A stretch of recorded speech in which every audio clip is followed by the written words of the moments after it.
va changer, il va déboulonner, il va détacher tout ce qui est lié en toi, tout ce qui contrôle, tout ce qui s'accapare de ta vie.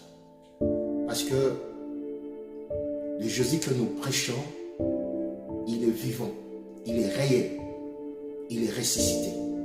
Et permettez-moi de faire une petite prière avec vous. Saint-Esprit, nous croyons à la révélation, nous croyons à la force du Saint-Esprit qui parle à travers de tes serviteurs.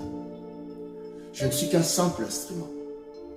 Je sais que dans le temps, dans l'espace, dans les années, dans les jours, dans les heures, ces messages vont traverser la vue, les oreilles, le mur d'une famille. Je te demande une seule chose. Apporte la vie. Laisse-moi être l'œuvre de la vie.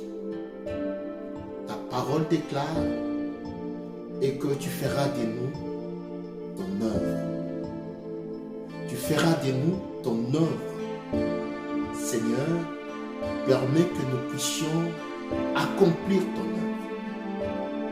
Saint-Esprit, je ne suis rien. Nous détruisons l'œuvre de Satan, nous chassons l'œuvre de la sorcellerie et nous libérons l'évangile au nom de Jésus-Christ. Que le nom de Jésus soit élevé. Nous croyons à la grâce de Dieu et nous voulons que vous puissiez être bénis.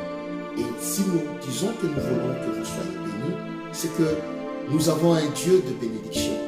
Nous avons un Dieu qui a une mission. C'est d'amener ce peuple qui était captif à travers Adam et de le libérer à travers Christ qui est le Sauveur. Nous avons un message. Notre message, c'est le message de la délivrance. La délivrance en Jésus-Christ.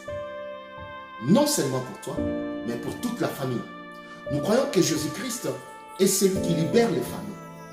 Nous croyons que Jésus-Christ, si tu ouvres ton cœur, il est capable de changer les ténèbres qui règnent dans toi, qui règnent dans ta famille, et de faire de cela une lumière.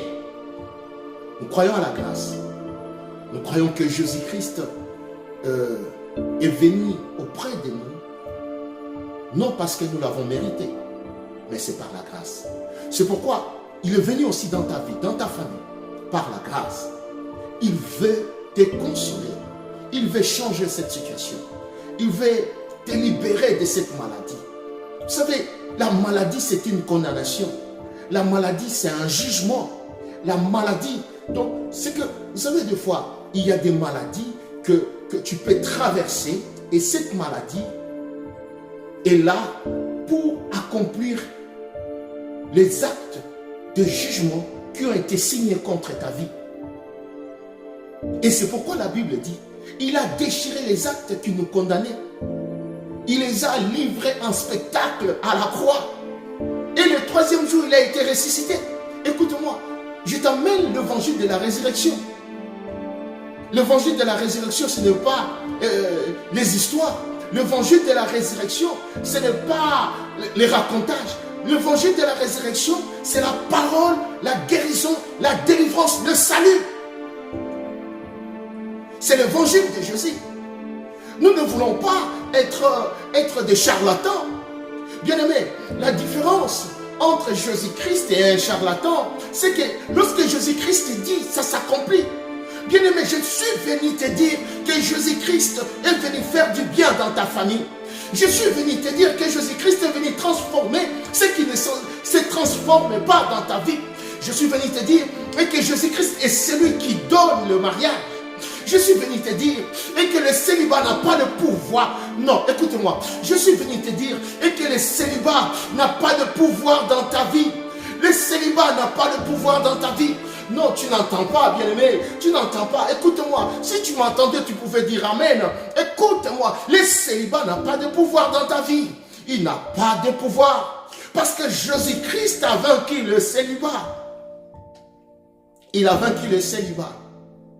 Oh, bien-aimé, le temps que nous passons, c'est un temps où l'action des enchanteurs est élevée, où l'action des divinations est élevée. Dans notre premier message, pour faire une petite récapitulation, j'aimerais seulement vous dire qu'on est en train de parler sur la divination.